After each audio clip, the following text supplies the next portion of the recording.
السلام علیکم ورحمۃ اللہ وبرکاتہ۔ ان الحمد للہ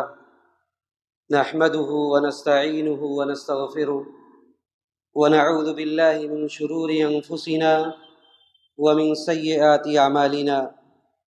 من يهده اللہ فلا مضل له ومن يضلله فلا هادی له، واشهد ان لا الہ الا اللہ وحدہ لا شریک له، واشهد ان محمدا عبده ورسوله۔ يا ايها الذين آمنوا اتقوا الله حق تقاته ولا تموتن الا وانتم مسلمون۔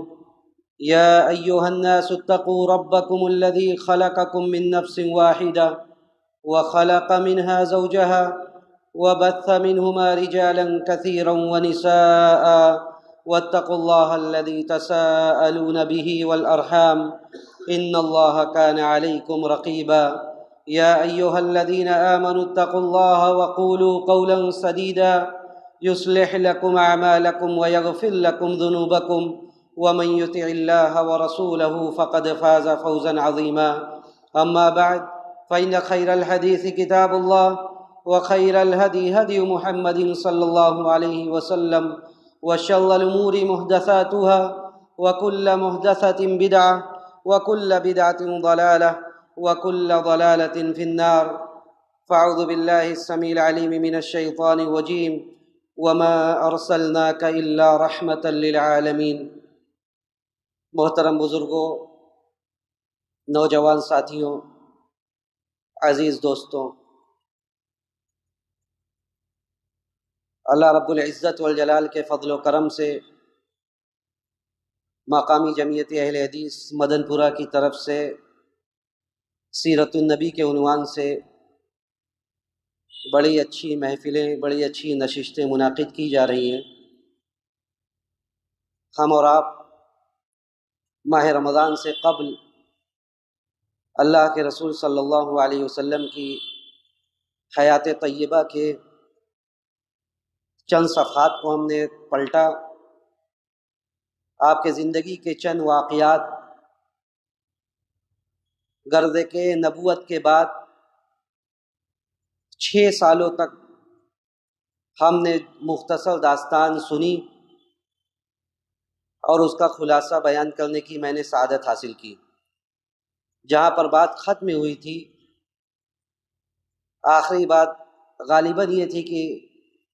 اللہ کے رسول صلی اللہ علیہ وسلم کی دعا سے عمر جیسے جلیل القدر آدمی، جن کا قریش خاندان میں ایک وقار تھا، ایک شہرت تھی، نبی علیہ الصلاۃ والسلام یہ دعا کیا کرتے تھے کہ رب ذوالجلال ان کے یا ابو جہل کے ذریعے اس اسلام کو قوت دے۔ چنانچہ اللہ سبحانہ و تعالیٰ نے یہ دعا قبول فرمائی اور آپ کے چچا حضرت حمزہ اور حضرت عمر رضی اللہ تعالیٰ عنہما پے در پے مسلمان ہو گئے۔ یہ مسلمانوں کے لیے ایک بڑی کامیابی تھی کہ وہ لوگ حضرت عمر جو اسلام کے اور مسلمانوں کے اس وقت کھلے ہوئے دشمن تھے، حضرت عمر کا اسلام لانا یہ مسلمانوں کے لیے بڑی کامیابی تھی، اور مسلمانوں کو اس سے اتنی تقویت ملی کہ مسلمان اس کے بعد اعلانیہ طور سے اللہ کی عبادت کرنے لگے، اعلانیہ طور سے کعبہ میں جا کر، حرم میں جا کر نماز ادا کرنے لگے۔ تو یہ مسلمانوں کے لیے بڑی کامیابی تھی، چونکہ جب مسلمانوں کے یہاں 2 ایسے شخصیت کی آمد ہو گئی جس سے مسلمانوں کو قوت ملی، تو اب مسلمانوں کے مقابلے میں کفار کا موقف چینج ہونے لگا۔ ناظم جلسہ سے آپ نے سنا کہ سیرت میں اسراء و معراج کا یہ موضوع ہے، لیکن اسراء و معراج کے موضوع سے قبل ایک پہلو ہے جو انشاءاللہ بیان کرنے کی کوشش کی جائے گی۔ اس کے بعد اسراء و معراج کا واقعہ ہے کہ یہ نبوت کا 6واں سال تھا۔ نبوت کا 6واں سال تھا جب حضرت عمر رضی اللہ تعالی عنہ اسلام لے آئے، اور اس کے بعد مسلمانوں کے بارے میں جو موقف تھا قریش کا، کفار کا جو موقف تھا وہ بدلنے لگا۔ ابھی تک وہ ایک بدحواسی کے شکار تھے، ان کے اوپر مسلمانوں کو تختہ ستم بنانے کے لیے ایک بدمستی چھائی ہوئی تھی، وہ سوچ رہے تھے کسی نہ کسی طرح مسلمانوں کو جتنے بھی راستے تھے ان راستوں سے وہ ستانے کی کوشش میں لگے ہوئے تھے۔ لیکن جب حضرت عمر رضی اللہ تعالیٰ عنہ مسلمان ہو گئے، اب انہوں نے سوچا کہ اب معاملہ ایسے چلنے والا نہیں ہے، کیونکہ حضرت عمر کے مقابلے میں کوئی نہیں آ سکتا تھا، اور اس سے مسلمانوں کو جو قوت ملی اس سے وہ بھی اس سے اچھی طرح باخبر تھے، واقف تھے۔ چنانچہ ان میں قریش کا ایک بڑا سرگنا تھا سردار عتبہ بن ربیعہ۔ عتبہ بن ربیعہ حرم میں بیٹھا ہوا تھا اپنے سرداروں کے ساتھ۔ اس نے کہا کہ اب کیوں نہ ایسا کیا جائے کہ کوئی پرپوزل تیار کیا جائے، کوئی پیشکش اللہ کے رسول صلی اللہ علیہ وسلم کے سامنے رکھی جائے، شاید کہ اس سے ہمارا معاملہ اور جو ہر وقت کی مہادارائی ہے، ہر وقت کا جو اختلاف ہے وہ شاید ختم ہو جائے، دور ہو جائے۔ اس کے قوم کے لوگوں نے کہا کہ جاؤ آپ ہی ٹرائی کرو، آپ ہی کوشش کرو، دیکھو کیا ہوتا ہے۔ عتبہ بن ربیعہ بڑے سرداروں میں سے تھا، اللہ کے رسول صلی اللہ علیہ وسلم کے پاس آتا ہے، آ کر کہتا ہے کہ آپ کا جو مقام ہے ہماری قوم میں، اس سے آپ بھی اچھی طرح واقف ہیں۔ یعنی اللہ کے رسول صلی اللہ علیہ وسلم کی شخصیت پہلے بھی یہ بیان کیا جا چکا، یہ کوئی معمولی شخصیت نہیں تھی، یعنی آپ کے اخلاق و کردار کا چرچا ہر طرف تھا۔ ایسا نہیں تھا کہ نبوت سے آپ کی شہرت ہوئی تھی جب آپ نے نبی ہونے کا اعلان کیا، بلکہ اس سے پہلے بھی آپ کا ایک مقام تھا، آپ کے کردار کی شہرت تھی کہ آپ صادق و امین ہیں اور آپ بلند اخلاق پر فائد ہیں۔ اس نے آ کر کہا کہ آپ کا جو معیار ہے، آپ کا جو مقام ہے، اس سے آپ اچھی طرح واقف ہیں، لیکن اس کے بعد آپ نے جو کیا یہ آپ کو بھی پتہ ہے کہ آپ نے بچوں اور ماں باپ کے درمیان اختلاف پیدا کر دیا، بیوی اور شوہر کے درمیان اختلاف پیدا کر دیا، ہمارے جتنے آبا و اجداد تھے جو گزر گئے آپ نے ان کو کافر قرار دے دیا۔ یہ سارا کام آپ کا ہے، تو اس لیے آپ ان سب کاموں سے باز آ جائیے۔ اس نے یہ پرپوزل رکھا کہ آپ ان سب کاموں سے باز آ جائیے، اس کے بدلے میں میں آپ کو کئی ایک آپشن، کئی ایک اختیارات دے رہا ہوں کہ آپ ان میں سے جو چاہیں وہ اختیار کر لیں۔ اس نے کہا کہ اگر آپ یہ سارا کام آپ اس لیے کر رہے ہیں تاکہ آپ کو عزت ملے، آپ کو قوم میں ایک مقام ملے، تو آپ عزت لے لیجئے، آپ ہمارے سردار بن جائیے۔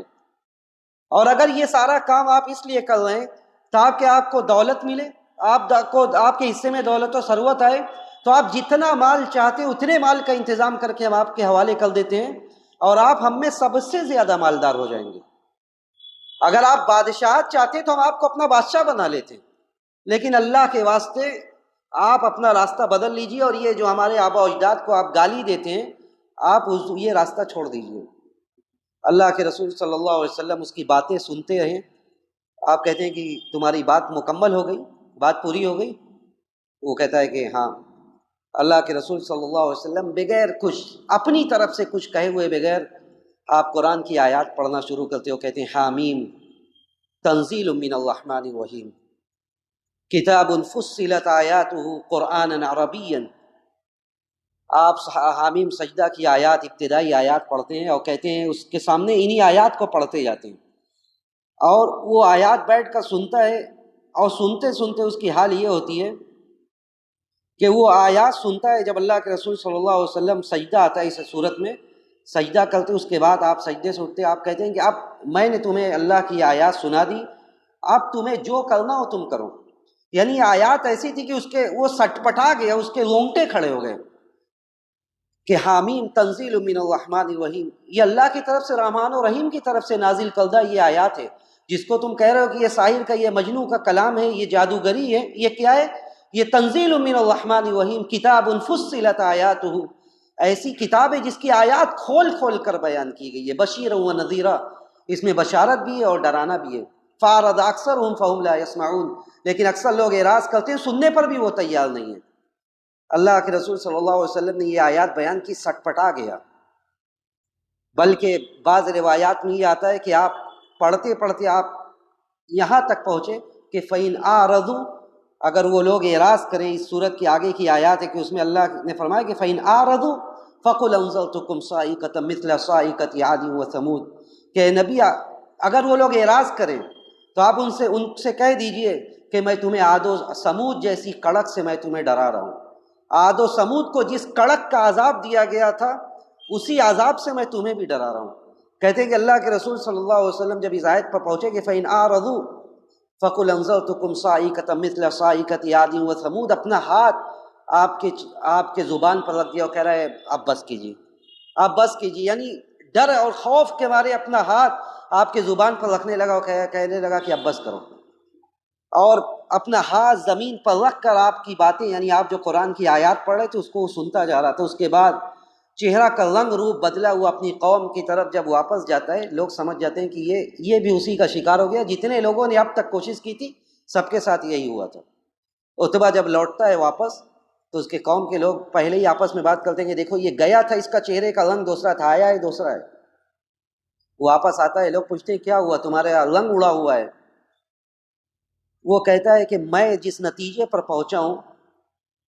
وہ نتیجہ یہ کہ یہ بندہ جو باتیں کرتا ہے اس کی بات معمولی نہیں ہے۔ اس کی بات کے بارے میں اگر تم یہ کہتے ہو کہ یہ جادو کر رہا ہے، یہ جادوگروں کی بات ہے، تو یہ بھی غلط ہے۔ اگر تم یہ کہہ رہے ہو کہ یہ آباء و اجداد سے پرانے لوگوں سے نقل کر رہا ہے، پرانے لوگوں کے قصے کہانی سنا رہا ہے، یہ بھی غلط ہے۔ یہ ساری باتیں وہ اپنے قوم کے لوگوں کے سامنے رکھنے کے بعد کہتا ہے کہ میں یہ سمجھتا ہوں، میری رائے یہ کہ اس کو الگ تھلگ چھوڑ دیا جائے۔ اب محمد سے علیہ الصلاۃ والسلام اب ان سے چھیڑ چھاڑ نہ کیا جائے، اور الگ رہ کر دیکھو کہ اب ان کے ساتھ معاملہ کیا ہوتا ہے، کیونکہ عنقریب ایک بڑا معاملہ ہوگا۔ وہ کہتا ہے کہ میں جس نتیجے پر پہنچا ہوں اب ایک بڑا معاملہ رونما ہوگا، تو ہم اپنے آپ کو کیوں اس میں انوالو کریں۔ وہ کہتا ہے اس میں ہمیں مداخلت کی کوئی ضرورت نہیں ہے۔ اگر کوئی بڑا معاملہ ہوگا، باہر سے لوگ آئیں گے، وہ اسے محمد کو مار دیں گے، اس سے ہمارا بھی کام آسان ہو جائے گا، تو ہم بیٹھ کر اب تماشا دیکھیں۔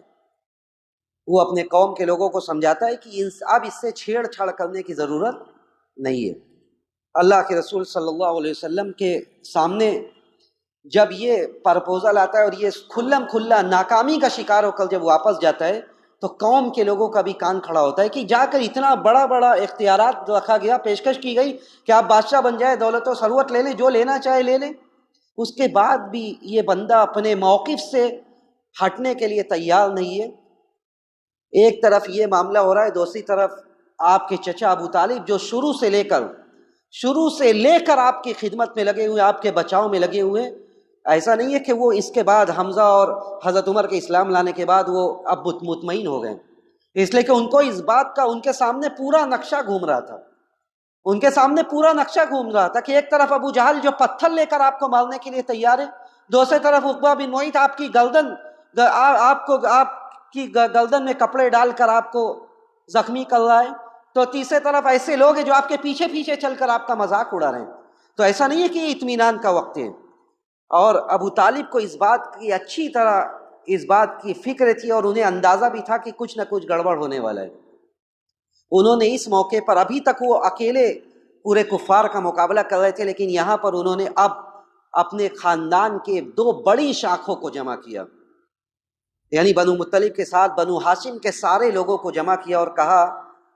کہ دیکھو ابھی تک میں اپنے بھتیجے کی اکیلے حفاظت کر رہا تھا، یہ سارے لوگ جو آ رہے تھے میں ان سے اس کا بچاؤ کر رہا تھا، لیکن اب مجھے لگ رہا ہے کہ میں اکیلے اس کام کو انجام دینے سے قاصر ہوں، اس لیے تم لوگوں کا اب ساتھ چاہیے۔ قریش میں، بلکہ عمومی طور سے عرب میں یہ بات بہت بڑی تھی کہ کوئی آدمی آ کر آپ سے مدد مانگے اور وہ خاندانی واسطہ دے، آپ کو قرابت کا واسطہ دے، اور وہ کہے کہ آپ کی قرابت ہم سے جو، اس قرابت کا واسطہ دے کر ہم یہ کہتے ہیں کہ آپ جس طرح اپنے سگے بچوں کا، اپنے اہل و عیال کی حفاظت کرتے ہیں، اب آپ سے ہم آپ سے اس بات کا عہد و پیمان کرتے ہیں کہ آپ بھی ہمارے بھتیجے کی بھی حفاظت کیجیے۔ کہتے ہیں اللہ کے رسول صلی اللہ علیہ وسلم نے سارے لوگوں کو جمع کیا اور سب ایک زبان ہو کر سب نے کہا کہ ٹھیک ہے، سوائے ابو لہب کے علاوہ جتنے تھے سب نے یہ کہا کہ ہم آپ کے اس بات پر ہم آپ کے ساتھ ہیں کہ اب سارے لوگ، صرف آپ نہیں بلکہ پورے بنو ہاشم اور بنو مطلب محمد کا ساتھ دیں گے، ان کی حفاظت کریں گے۔ اب اس موقع پر بھی ابو لہب نے کہا کہ ہم نہیں کریں گے۔ ابو لہب کمبخت نے اس موقع پر بھی سارے جماعت سے اختلاف کیا اور کہا کہ ہم اس معاملے میں آپ کے ساتھ نہیں ہیں۔ بہرحال یہ مجلس یہیں پہ ختم ہو گئی۔ اللہ کے رسول صلی اللہ علیہ وسلم کا ساتھ دینے کے لیے ابو طالب نے ان سارے لوگوں کو تیار کیا کہ یہ سارے لوگ اب اللہ کے رسول صلی اللہ علیہ وسلم کے ساتھ دیں گے اور آپ کے ساتھ رہیں گے۔ لیکن یہ اندازہ کیجئے کہ اتنے دنوں کے اندر، اس مختصر سی مدت کے اندر، قریش کو کئی ایک محاذ پر منہ کی کھانی پڑی۔ سب سے پہلا معاملہ کیا ہوا، سب سے پہلا تو یہ ہوا کہ حضرت عمر اور حضرت حمزہ رضی اللہ تعالیٰ عنہما اسلام لے آئے۔ حضرت عمر اور حضرت حمزہ کے اسلام لانے کے بعد عتبہ بن ربیعہ ایک پرپوزل لے کر آیا آپ لوگ اللہ کے رسول کے سامنے کہ آپ بادشاہ بننا چاہتے ہیں، مال و منال چاہتے ہیں، کیا چاہتے ہیں، جو بھی چاہتے ہیں ہم آپ کے حوالے کر دیں۔ اس کے بعد ابو طالب نے پورے بنو ہاشم اور بنو مطلب کو جمع کر دیا، یعنی یہ 4 جگہوں پر مکمل طور سے قریش کو مسلمانوں کے مقابلے میں شکستیں اٹھانی پڑی۔ اب اس کا ان لوگوں نے کیا علاج سوچا؟ ان لوگوں نے کہا کہ چونکہ بنو ہاشم اور بنو مطلب دونوں نے ساتھ دینے کا وعدہ کیا ہے، اس لیے اب ان کے مقابلے میں پورے قریش، پورے خاندان والے ان لوگوں کا مکمل طور سے بائیکاٹ کریں گے، ان لوگوں کا مکمل طور سے بائیکاٹ کریں گے۔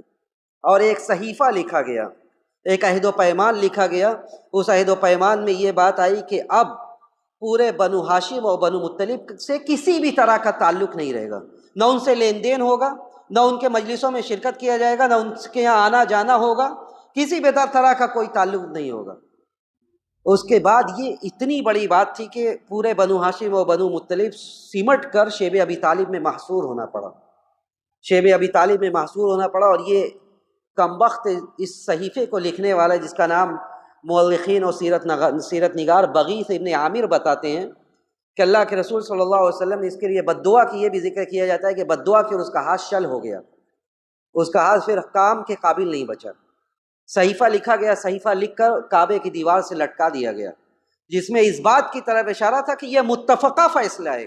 یہ متفقہ فیصلہ ہے کہ اب کوئی بھی بنو ہاشم اور بنو مطلب کا ساتھ نہیں دے گا۔ اس کے بعد یہ لوگ، یعنی اس میں مسلمان نہیں، اس میں سب تھے، پورے خاندان، یہ خاندانی مسئلہ تھا، سب لوگ شیب ابی طالب میں محصور ہو گئے۔ کھانے پینے کی چیزیں نہیں ملتی تھی، حالت یہاں تک بدتر ہوئی کہ بچوں کے رونے کی آواز گھاٹی کے باہر سنائی دیتی تھی، بچوں کے رونے کی آواز گھاٹی کے باہر سنائی دیتی تھی، لیکن کسی کی ہمت نہیں ہوتی تھی کہ وہ ان لوگوں کو جو اس میں محصور ہیں ان کی مدد کر سکیں۔ چند لوگ ہمت کرتے تھے، جیسے حضرت خدیجہ رضی اللہ تعالی عنہا کے رشتہ دار حکیم ابن حزام چپکے سے یہ کرتے تھے کہ وہ آٹا وغیرہ بھیج دیتے تھے،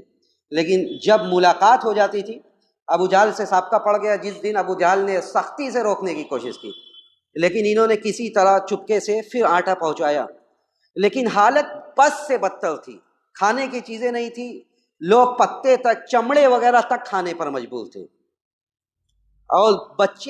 بچوں کو جب غذا نہیں ملتی تھی تو پریشانی کے مارے روتے تھے، لیکن کسی کی ہمت نہیں ہوتی تھی کہ اس معاملے کو ختم کیا جائے۔ اور سامان جب باہر سے آتا تھا تو اتنے مہنگے داموں میں مکہ والے اسے خرید لیتے تھے کہ جو لوگ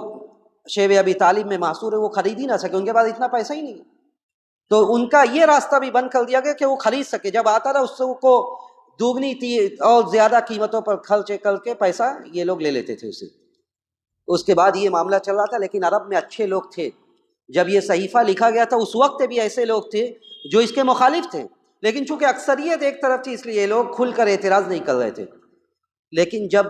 وقت زیادہ ہو گیا، ہر طرف باتیں پھیلنے لگی کہ اس قدر ظلم و ستم کا یہ صحیفہ ہے، یہ عہد و پیمان ہے جو لکھا گیا، اور ایک اچھی خاصی آبادی اور اچھے خاصے لوگ شیب ابی طالب میں محصور ہیں، بچوں کے رونے کی آوازیں آ رہی ہیں، اور ہم عرب ہم ان کی مدد نہیں کر رہے۔ کہتے ہیں اس کے بعد کچھ لوگوں کے اندر یہ جذبہ پیدا ہوا کہ اس صحیفے کو، ظلم و ستم کا یہ جو عہد و پیمان ہے، اس کو توڑا جائے گا، اور اس کا جو محرک بنا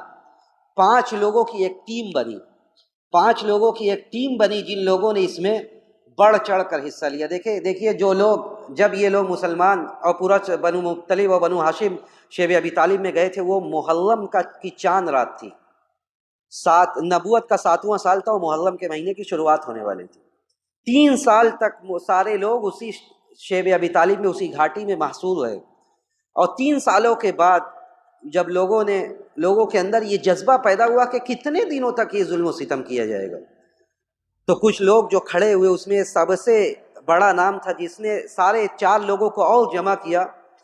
وہ بنو عامر کا ایک آدمی تھا، ہشام بن عمرو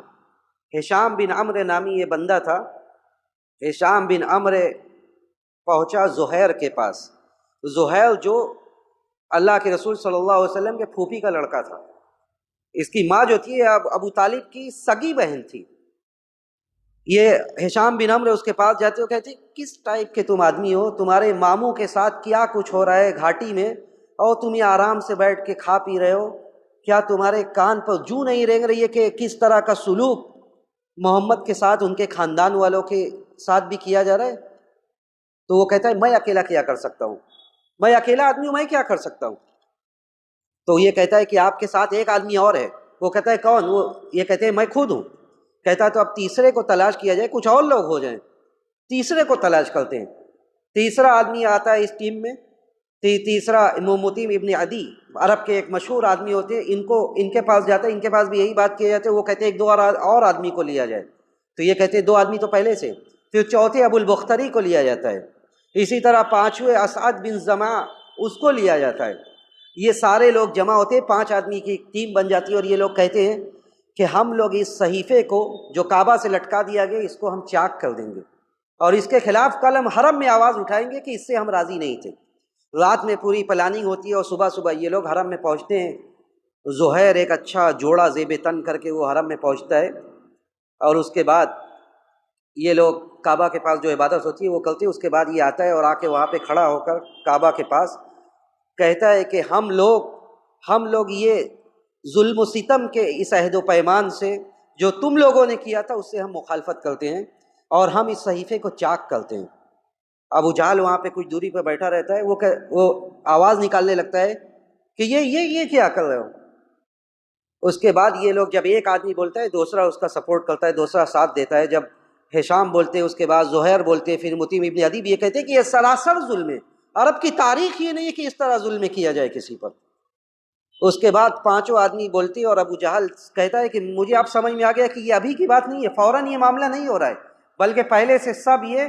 مجوزہ پہلے سے پلاننگ ہوئی ہے رات میں، اور اب اس پر عمل کیا جا رہا ہے۔ اس کے بعد یہ لوگ اٹھتے ہیں، اور ابو طالب بھی وہاں پہ ہوتے ہیں۔ یہاں پہ اللہ کے رسول صلی اللہ علیہ وسلم کی ایک پیشن گوئی ظاہر ہوتی ہے۔ اللہ کے رسول ابو جہل سے کہتے ہیں کہ جو صحیفہ لکھا گیا ہے، جو کعبہ سے لٹکایا گیا ہے، آپ جا کر دیکھ لیں، اس صحیفے میں جو کچھ لکھا ہوا ہے سب کو کیڑے چاٹ چکے ہیں، سوائے اللہ کا نام باقی بچا ہے۔ جا کر تم دیکھ لو، اس صحیفے میں جو کچھ لکھا گیا ہے سب یہ کیڑے چاٹ چکے، سب مٹ چکا ہے، سوائے اللہ کا نام بچا ہے۔ تو جب یہ لوگ زہیر وغیرہ اٹھتے ہیں اس کو چاک کرنے کے لیے، پھاڑنے کے لیے، تو یہ دیکھتے ہیں کہ اس میں کچھ نہیں لکھا ہوا ہے، اس میں کچھ نہیں لکھا ہوا ہے، صرف بسمک اللہم، صرف اللہ کا نام لکھا ہوا۔ وہ لوگ بسم اللہ نہیں، بسمک اللہم لکھتے تھے، تو اس پر اللہ کا نام لکھا ہوا تھا، اور اس کے علاوہ کچھ نہیں تھا۔ یہ بھی ایک پیشن گوئی تھی، اور یہ بھی ایک اللہ کے رسول کی نبوت کی ایک نشانی تھی۔ ابو طالب نے لوگوں سے کہا کہ میرے بھتیجے نے یہ بتلایا تھا، اور یہ تم لوگوں نے اپنی آنکھوں سے دیکھ لیا کہ یہاں کچھ نہیں ہے، لیکن وَإِن يَرَوْا آيَةً يُعْرِضُوا وَيَقُولُوا هَذَا سِحْرٌ مُسْتَمِرٌ۔ یہی ان کا یہی انداز تھا۔ جتنی بھی آیات اور نشانیاں دیکھتے جائیں، ساری نشانیوں کے بعد یہی کہتے تھے کہ یہ جادو ہے، یہ جادو ہے، محمد جو باتیں کر رہا ہے یہ تو لوگوں کے اوپر اپنا جادو چلا رہا ہے، اسی لیے سارے لوگ اس کے پیچھے پیچھے چل رہے ہیں۔ یہاں پر جب اس کے بعد صحیفہ چاک کیا جاتا ہے، ظلم و ستم کا یہ عہد و پیمان جو کیا جاتا ہے اسے توڑ دیا جاتا ہے، اور اس کے بعد پورا خاندان واپس آ جاتا ہے۔ لیکن یہ 3 سال کی مدت، اندازہ کیجئے کہ 3 سال کی مدت یہ معمولی مدت نہیں تھی۔ اچھے لوگ اس میں مزمحل ہو گئے، اچھے لوگوں کی ہمت جواب دی گئی، اور ابو طالب جو کہ بوڑھے آدمی تھے، ابو طالب جب وہاں سے لوٹتے ہیں تو ابو طالب دھیرے دھیرے کمزور ہونے لگتے ہیں، اور نبی کی زندگی کا یہ پہلا سہارا، نبوت کی زندگی میں ہر وقت آپ کا ساتھ دینے والا آپ کا یہ چچا، آپ گویا کہ اپنے زندگی کے آخری پڑاؤ پر ہیں، اور قریش کا آخری وفد ابو طالب کے پاس آتا ہے۔ یعنی سب کچھ ان لوگوں نے حربہ اختیار کیا، سب کچھ اپنایا، اور سب کچھ اپنا کر انہوں نے دیکھ لیا کہ کچھ بھی کام آنے والا نہیں ہے۔ اس کے بعد جب لوگ واپس لوٹ آتے ہیں شیب ابی طالب سے، تو سوچتے ہیں کہ اب ابو طالب، سننے میں آتا ہے کہ ابو طالب کمزور ہو رہے ہیں، ابو طالب کی صحت اب ساتھ نہیں دے رہی ہے، تو کہتے ہیں کہ آپس میں سب بات کرتے ہیں کہ کہیں یہ بوڑھا مر گیا، ان کا یہی جملہ ہے، کہتے ہیں کہیں یہ بڈھا مر گیا تو ہمارے سر بڑی مصیبت آ جائے گی، کیونکہ اگر ابو طالب کے انتقال کے بعد ہم محمد کے ساتھ کچھ کریں گے معاملہ تو پورے عرب میں ہماری بدنامی ہوگی۔ یعنی ان کو بھی اس بات کی بڑی فکر تھی اپنی عزت کی، کہ اگر ہم اب ابو طالب کے وفات کے بعد ہم محمد کے ساتھ کچھ کریں گے صلی اللہ علیہ وسلم، تو یہ لوگ کہیں گے کہ دیکھو جب تک چچا تھا تو اس کنارے بیٹھے ہوئے تھے، اور جیسے ہی چچا کا انتقال ہوا تو یہ محمد پر پھر پڑے۔ تو یہ سب ایک وفد لے کر، آخری وفد جو ہوتا ہے ابو طالب کی خدمت میں جاتا ہے، وہ وفد لے کر حاضر ہوتے ہیں اور ابو طالب سے کہتے ہیں کہ دیکھو ابھی تک ہم نے کئی ایک بار کوشش کی کہ آپ اپنے بھتیجے کو سمجھائیں، لیکن آپ نے اپنے بھتیجے کو سمجھایا نہیں، اور آپ کا بھتیجا ہمارے راستے میں جو ہر وقت داخل ہو رہا ہے وہ اس سے ہٹ نہیں رہا ہے۔ اب ہم آخری بار، چونکہ آپ کی صحت بھی کمزور ہو گئی ہے اور ہمیں اس بات کا اندیشہ ہے کہ یہ آپ کے آخری ایام ہے، آپ اپنے بھتیجے کو سمجھائیے کہ وہ اپنا الگ راستہ اختیار کریں، اپنا جو کر رہے ہیں ہم ان سے چھیڑ چھاڑ نہیں کریں گے، وہ اپنا کام کریں جو کر رہے ہیں، لیکن وہ ہمارے کام میں دخل اندازی نہ دیں، وہ ہمارے کام میں دخل اندازی نہ دیں۔ ابو طالب کے دل میں بھی یہ بات آتی ہے کہ اگر میرا انتقال ہو گیا تو میرے بھتیجے کے ساتھ یہ سب کیا کریں گے۔ اللہ کے رسول کو بلاتے ہیں، اللہ کے رسول کو بلاتے اور کہتے ہیں بھتیجے دیکھو آپ کے قوم کے بڑے بڑے لوگ کیا کہہ رہے ہیں آپ سے۔ اللہ کے رسول صلی اللہ علیہ وسلم کے سامنے ساری باتیں وہ سب رکھتے ہیں اور کہتے ہیں کہ ہماری بس یہ گزارش ہے کہ آپ اپنے کام پر لگے رہیں اور ہمارے معاملے میں دخل اندازی نہ کریں، ہمارے معاملے میں دخل اندازی آپ نہ کریں۔ اللہ کے رسول صلی اللہ علیہ وسلم ساری باتیں سنتے اور اپنے چچا کو مخاطب کر کے کہتے ہیں کہ اے چچا جان، آپ یہ بتلائیے کہ اگر میں ان کے فائدے کی بات بتاؤں، میں ایسی بات بتلاؤں جو ان کے حق میں سب سے بہتر ہے، تو کیا ایسی بات کو بھی یہ لوگ نہیں مانیں گے؟ اگر میں ایسی بات بتلاؤں، ایسا پرپوزل ان کے سامنے رکھوں جس پر عمل کر کے یہ دنیا میں کامیاب ہو جائیں گے، کیا تب بھی یہ ہماری بات نہیں مانیں گے؟ وہ لوگ، قوم کے لوگ سوچیں گے شاید آج محمد کوئی نئی بات کریں، تب قوم کے لوگ کہتے ہیں ہاں بتاؤ ایسی بات کون نہیں مانے گا۔ اللہ کے رسول کہتے ہیں کیا میں ایسی بات نہ بتلاؤں جس سے سارا عرب و عجم تمہارے تابعداری میں آ جائے، تمہارے ماتحتی میں آ جائے؟ کہتے ہیں بتاؤ۔ اللہ کے رسول صلی اللہ علیہ وسلم پھر وہی بات کہتے ہیں،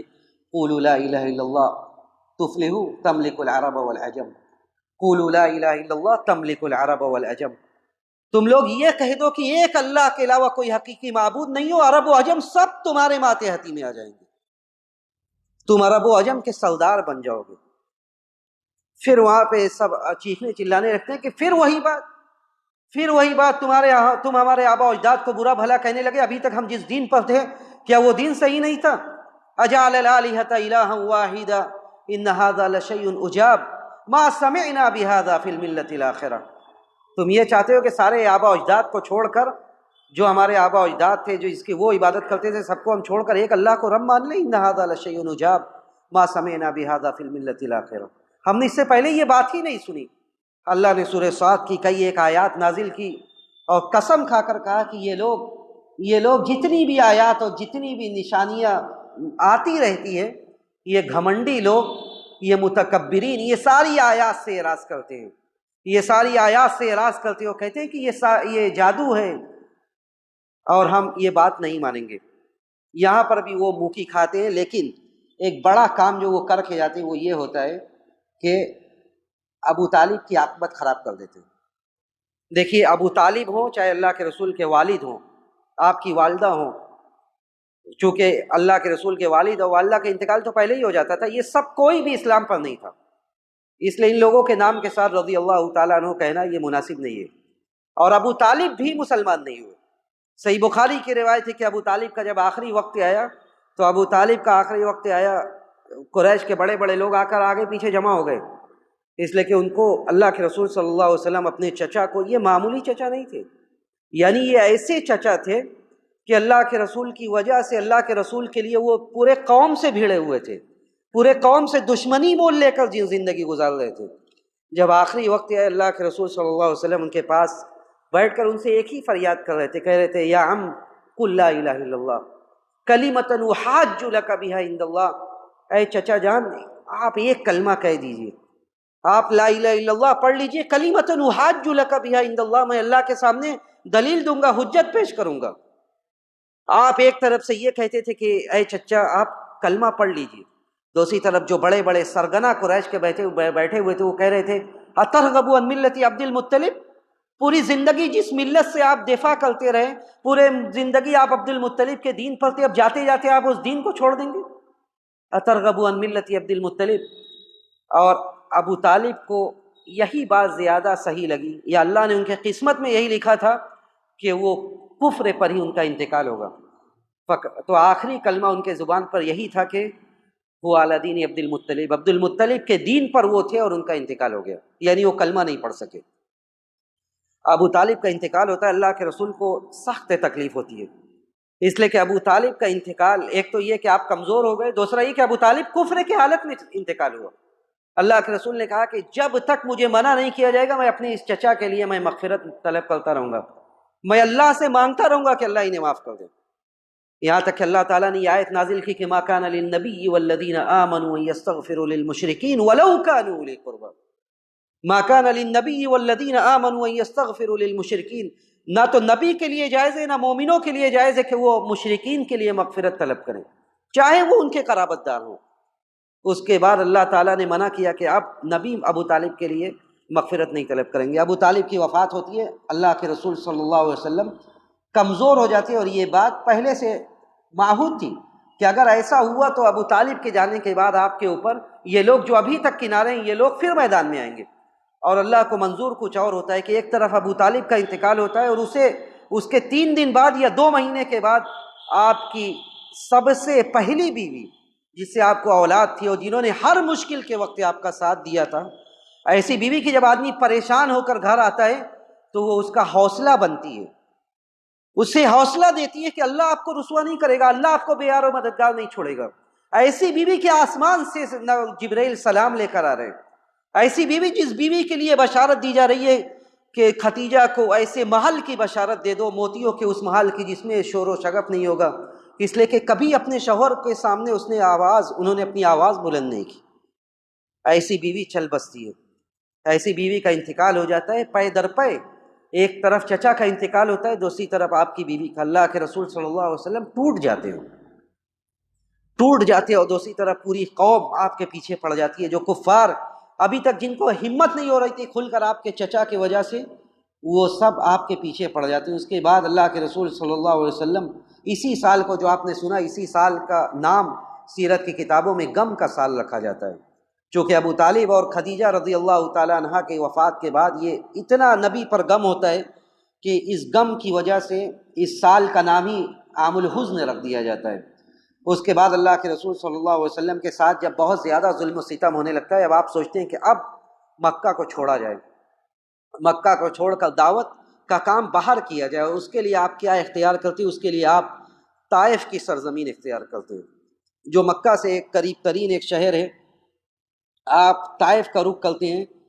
اور طائف جانے سے پہلے آپ نے حضرت سودا رضی اللہ تعالیٰ عنہ سے شادی کی، یہ آپ کی دوسری بیوی تھی، اور سودا رضی اللہ تعالیٰ عنہ بھی سیبہ تھی، ایسا نہیں کہ کنواری تھی۔ حضرت عائشہ رضی اللہ تعالیٰ عنہ کے علاوہ کسی کنواری لڑکی سے آپ نے شادی نہیں کی، تو سودا سے آپ نے شادی کی۔ سودا کے پہلے شوہر کا انتقال ہو چکا تھا، اور یہی وہ سودا ہیں جنہوں نے آگے چل کر اپنی باری اما عائشہ رضی اللہ تعالیٰ عنہ کے لیے وقف کر دی تھی۔ اللہ کے رسول صلی اللہ علیہ وسلم جب طائف جاتے ہیں، طائف میں آپ کے ساتھ جو کچھ ہوتا ہے اس سے پہلے سیرت کی کتابوں میں ایک بڑا سوال یہ کہ اتنا کچھ ہو رہا ہے، آپ نے کئی ایک مجلسوں میں نشستوں میں یہ سب کچھ سنا کہ مسلمانوں کے ساتھ جو لوگ ابتدا میں اسلام لے ان کے ساتھ کیا کچھ ہوا، اور نبی کے ساتھ اس کے بعد کیا کچھ ہو رہا ہے۔ ان سارے چیزوں پر کون سے ایسے اسباب تھے جن اسباب کی وجہ سے مسلمانوں نے، اور سب سے پہلے اللہ کے رسول نے صبر کیا؟ دیکھیے اس میں کئی ایک وجوہات ہیں، سب سے بڑی وجہ یہ کہ ان لوگوں کا ایمان جو تھا وہ ہمارا والا ایمان نہیں تھا، وہ ایمان ایسا تھا جو دل کے اندر داخل ہو چکا تھا، اور ایمان جب دل کے اندر داخل ہو جاتا ہے تو اس کے بعد ایمان کے راہ میں آنے والے جتنے مصائب و آلام ہیں وہ سارے مصائب و آلام ہیج ہیں۔ اور دوسری طرف ایک بڑا سبب یہ تھا کہ جو قیادت تھی، جو قائد تھے، ایسی پرکشش قیادت تھی، ایسا قائد تھا جو ہر مسئلے میں آگے بڑھ کر قیادت کر رہا تھا۔ جب مصائب و آلام تھا تو ایسا نہیں کہ نبی علیہ الصلوۃ والسلام پیچھے کی صفوں میں تھے، بلکہ آپ خود آگے بڑھ کر لوگوں کی قیادت کرتے تھے۔ ایسی قیادت تھی جو قیادت لوگوں کو حوصلہ دیتی تھی، ایسی قیادت تھی کہ جب صحابہ پریشان ہو کر آتے تھے تو نبی علیہ الصلوۃ والسلام کہتے کہ تم اتنے ہی سے گھبرا گئے، تم سے پہلے کے جو لوگ تھے ان کے ساتھ کیا کچھ ہوا اور تم اتنے ہی سے گھبرا گئے۔ اسی طرح مسلمانوں میں صبر کے جو عوامل تھے اس میں ایک بڑا سبب یہ تھا کہ مسلمانوں کا آخرت پر ایمان پختہ تھا، ان کے سامنے جو کچھ ہو رہا تھا، ان کے سامنے جنت گھوم رہی تھی، جنت کا نقشہ چل رہا تھا کہ ہم جو کچھ کر رہے ہیں ہمارا اصل ٹھکانہ تو جنت ہے. یہ چند پلوں کی یہ زندگی ہے، چند پل کی، جس میں جتنے طرح سے یہ چاہ رہے ہیں ہمیں تکلیف پہنچا رہے ہیں، لیکن جب جنت ہوگی تو اس میں ایسی جنت ہوگی جس میں کسی بھی طرح کا رنج و الم نہیں ہوگا. تو یہ وہ اسباب تھے جن اسباب نے مسلمانوں کو حوصلہ دیا اور جس کی وجہ سے مسلمان اتنے طرح کے مصائب و آلام کے باوجود ڈٹے رہے. اس کے بعد اللہ کے رسول صلی اللہ علیہ وسلم طائف پہنچتے ہیں. طائف آپ اس امید میں جاتے ہیں کہ مکہ والے بھلے ہی میرے پیچھے پڑے ہوئے ہیں لیکن مسلمانوں کے ساتھی بنیں گے طائف والے. طائف پہنچتے ہیں آپ. بنو ثقیف کے بڑے بڑے 3 سردار ہوتے ہیں. آپ تینوں سردار کے پاس جاتے ہیں اور جا کر اسلام کی بات رکھتے ہیں، دعوت کی بات رکھتے ہیں. لیکن یہ تو مکہ والوں سے زیادہ نالائق اور نکما پن کا مظاہرہ کرتے ہیں. یہ کہتے ہیں کہ اس میں سے ایک بندے کے سامنے جب آپ بات رکھتے ہیں تو وہ کہتا ہے کہ اگر آپ نبی ہیں تو میں کعبہ کا پردہ جا کر پھاڑ دوں گا. اگر آپ نبی ہیں تو میں کعبہ کا پردہ پھاڑ دوں گا. دوسرا کہتا ہے اللہ کو آپ کے علاوہ کوئی اور نہیں ملا. تیسرا ہنسی اور ٹھٹا کرتا کہتا ہے آپ نبی ہیں. اس کے بعد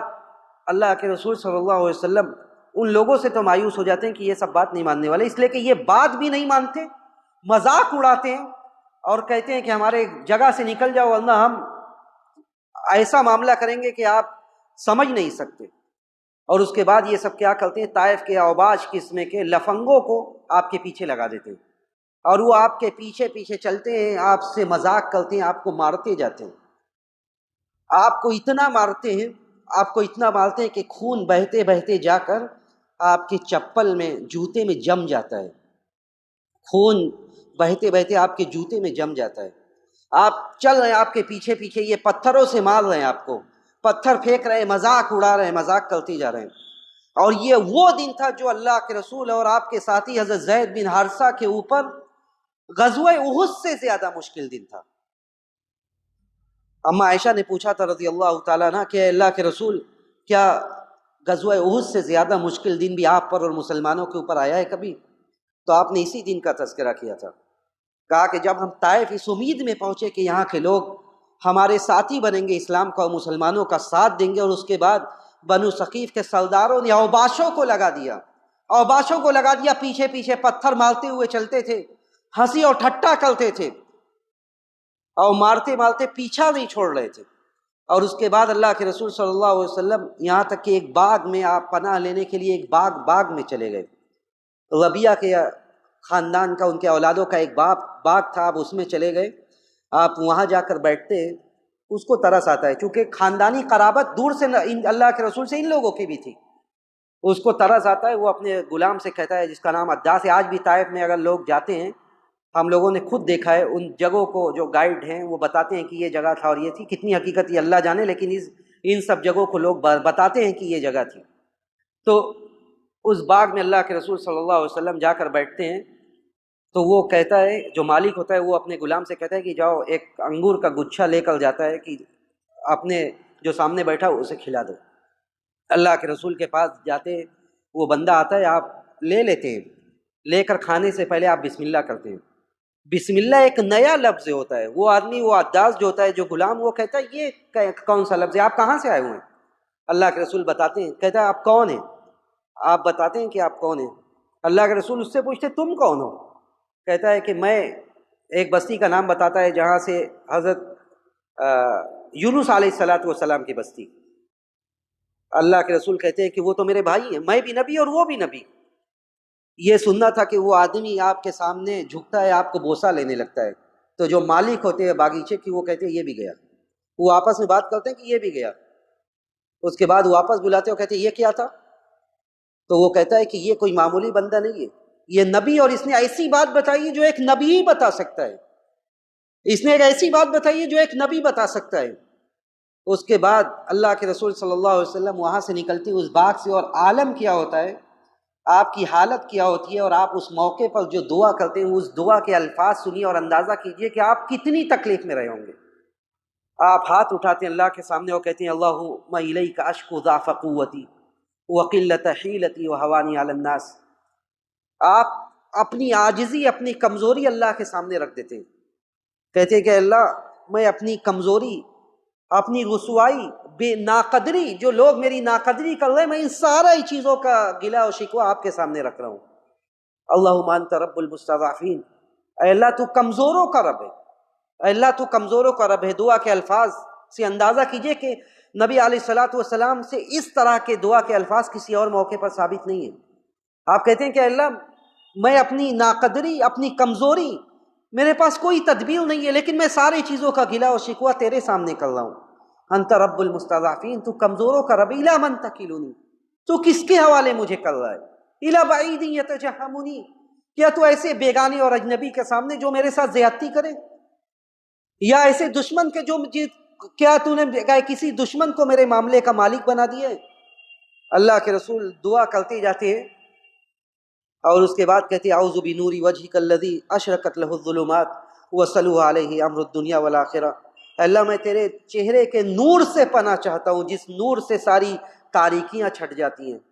جس نور سے دنیا اور آخرت کے سارے معاملے صحیح ہو جاتے ہیں، میں اس نور سے تیری پناہ چاہتا ہوں۔ اس کے بعد اللہ کی تعریف کرتے جاتے ہیں اور کہتے ہیں لک الحمد حتی ترضی، اس وقت تک ہے اللہ تیری تعریف ہے جب تک کہ تو راضی نہ ہو جائے۔ یہ ساری دعائیں کرنے کے بعد آپ آگے بڑھتے ہیں، اس وقت آپ کے ساتھ ایسا ہوتا ہے جس سے آپ کو ہمت ملتی ہے۔ یہیں پر آگے ایک وادی میں جنوں کی ایک جماعت کو اللہ سبحانہ و تعالیٰ بھیجتا ہے، اور جنوں کی یہ جماعت آپ کے اوپر ایمان لے آتی ہے۔ جنوں کی یہ جماعت ایمان لے آتی ہے، اور قرآن میں 2 جگہ پر سورہ احقاف اور سورہ جن میں اس واقعے کا تذکرہ کیا جاتا ہے، اور اس واقعے کے تذکرے کا جو انداز ہے اس سے یہ سمجھ میں آتا ہے کہ اللہ کے رسول کو اس سے پہلے پتہ نہیں تھا، یعنی جب یہ واقعہ رونما ہوا، جب جن آئے اس وقت نہیں پتا تھا، جب آیات نازل ہوئی تب پتہ چلا کہ جنوں کی یہ جماعت آئی، اور آ کر وَإِصْ إِلَيْكَ نَفَرًا مِّنَ الْجِنِّ يَسْتَمِعُونَ الْقُرْآنَ، کہ اللہ نے کہا کہ ہم نے جنوں کی ایک جماعت کو آپ کی طرف بھیجا تاکہ وہ لوگ قرآن کو سنیں اور جا کر اپنی قوم تک پہنچائیں۔ تو جنوں کی یہ جماعت ایمان لے آئی، اور اس کے بعد روایات سے یہ ثابت ہوتا ہے کہ یہ تو پہلا موقع تھا، لیکن اس کے بعد برابر کئی ایک مرتبہ جنوں کی جماعت اور جنوں کی ٹولیاں آتی رہی اور آ کر آپ سے قرآن کی آیات سنتی رہی۔ تو پہلا کام یہ ہوتا ہے کہ جنوں کی یہ جماعت آتی ہے، اسلام لے آتی ہے۔ تو یہ ایک طرح سے اللہ کے رسول کو یہ حوصلہ دیا جاتا ہے کہ یہ انسان جو آپ کے ساتھی ہے، یہ مانے نہ مانے، دوسرے دنیا تک آپ کی باتیں پہنچ چکی ہے، جنوں عالم جن تک آپ کی باتیں پہنچ چکی ہے، اور یہ لوگ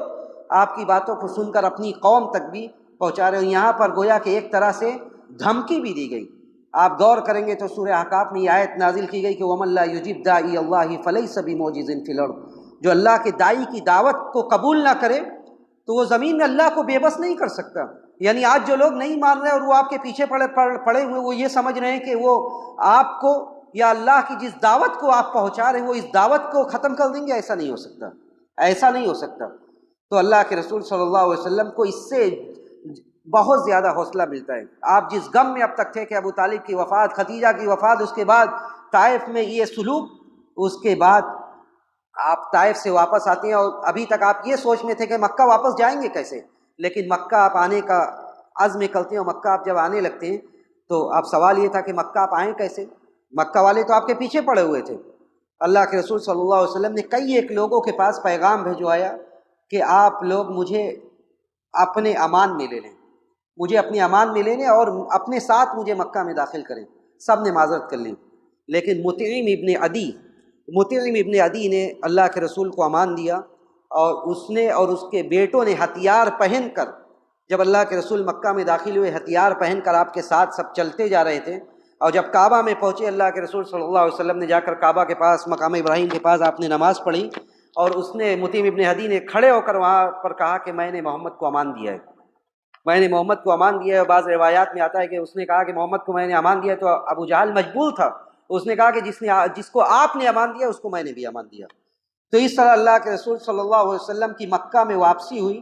اور مکہ میں واپسی کے بعد آپ کو ایک ہمت جب مل گئی تو اس کے بعد کئی ایک قبائل کو آپ نے اسلام کی دعوت دی، جس کی لمبی تفصیل ہے کہ کئی ایک قبائل آئے اور آپ نے ان کو اسلام کی دعوت دی، اور یہیں سے اسلام کی شمع اور اسلام کی شعاعیں مکہ کے باہر بھی روشن ہونے لگی۔ مکہ کے باہر بھی اسلام کی تبلیغ اور اسلام کی باتیں پہنچی، اور کئی بڑے بڑے صحابہ جو بعد میں جن کی وجہ سے مدینہ میں اور دوسری جگہوں پر اسلام پھیلا، یہ لوگ اسی موقع پر اسلام لے آئے، جس میں ایک دو لوگ قابل ذکر ہیں، جس میں حضرت ابو ذر رضی اللہ تعالیٰ عنہ، حضرت ابو ذر اسی موقع پر اسلام لے آئے تھے۔ حضرت ابو ذر نے کہا کہ جب اسلام کی بات باہر پھیلنے لگی، مدینہ میں وہ تھے قبیلہ بنو غفار سے، تو انہوں نے اپنے بھائی سے کہا کہ جاؤ پتہ کرو کہ مکہ میں یہ کس چیز کا چرچا ہے۔ ان کے بھائی واپس آتے کہتے ہیں کہ ایک آدمی ہے جو اچھائی کا حکم دیتا ہے اور برائی سے روکتا ہے۔ کہا کہ تم تشفی بخش جواب تم نہیں دے رہے ہو۔ کہتے ہیں کہ تاریخی روایات کہتی ہے کہ ابو ذر نے اپنا عصا لیا، اپنی لاٹھی لیا اور خود چلے گئے مکہ، خود مکہ چلے گئے، جا کے مسجد حرام میں سو گئے۔ مسجد حرام میں سوتے اور کہتے ہیں کہ کسی سے میں نے کچھ کہا نہیں، بلکہ میں دیکھتا تھا کہ کوئی مل جائے جو نبی تک جانے والا ہو تو میں بھی اس کے ساتھ جاؤں۔ کہتے ہیں ایک دن علی کا گزر ہوا، علی نے ایک دن گزر ہوا دیکھا ایک بوڑھا سا آدمی پڑا ہوا ہے، لیٹا ہوا ہے وہیں پہ۔ دوسرے دن پھر آئے، پھر وہ آدمی ویسے ہی۔ پوچھا ماجرا کیا ہے؟ ابو ذر نے کہا کہ اگر رازداری کا وعدہ کرو تو میں بات بتاؤ کہ کیا معاملہ ہے۔ انہوں نے کہا ہاں پکا وعدہ ہے۔ تو حضرت علی سے ابو ذر نے کہا کہ معاملہ یہ کہ میں نے ایسی ایسی باتیں سنی اس لیے میں آیا ہوں، ایسی اور ایسی باتیں سنی۔ حضرت علی نے کہا کہ ٹھیک ہے آپ صحیح جگہ پر ہیں، آپ کو میں لے کے چلتا ہوں۔ حضرت ابو ذر رضی اللہ تعالیٰ عنہ گئے، جا کر اسلام لیا۔ اللہ کے رسول نے کہا کہ ابھی اسلام اپنا ظاہر مت کرنا، لیکن ابو ذر فوراً آتے ہیں واپس اور آ کر مسجد حرام میں چیختے ہوئے بڑے بڑے سرگنا کے سامنے، ابو جہل وغیرہ کے سامنے کہتے ہیں کہ اشہد ان لا الہ الا اللہ واشہد ان محمدا عبدہ ورسولہ۔ اس کے بعد اس طرح ان کو سب کوٹتے ہیں حرم میں، ان کو اچھی طرح ان کی کٹائی ہوتی ہے، یہاں تک کہ حضرت عباس، آپ کے چچا حضرت عباس آتے ہیں، حضرت عباس رضی اللہ تعالیٰ عنہ ان کو بچاتے ہیں اور کہتے ہیں کہ تم قبیلہ بنو غفار کے آدمی کو کوٹ رہے ہو، ان کو مار رہے ہو، جہاں سے تمہارا تجارتی قافلہ ہو کر گزرتا ہے۔ اگر تم سمجھ لو اگر ان کے ساتھ تم ظلم و زیادتی کرو گے تو پھر تمہارا قافلہ وہاں سے بچ کر نہیں جائے گا۔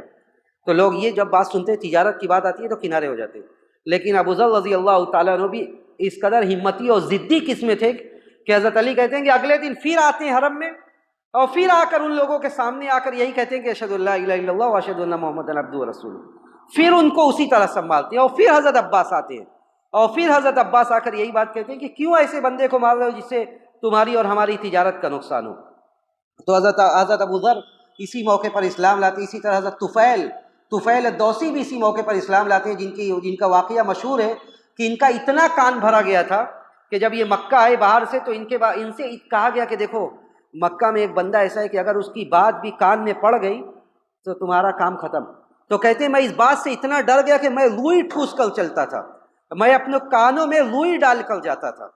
روئی ڈال کر میں چلتا، لیکن مجھے پھر احساس ہوا کہ میں اتنا نکما نہیں ہوں کہ مجھے نہ سمجھ میں آئے کہ کیا صحیح ہے کیا غلط۔ اس کے بعد جب روئی نکالتے ہیں تو قرآن کی آیات سمجھ میں آتی ہے اور کان میں پڑتی ہے، جس کے بعد یہ اسلام لے آتے ہیں۔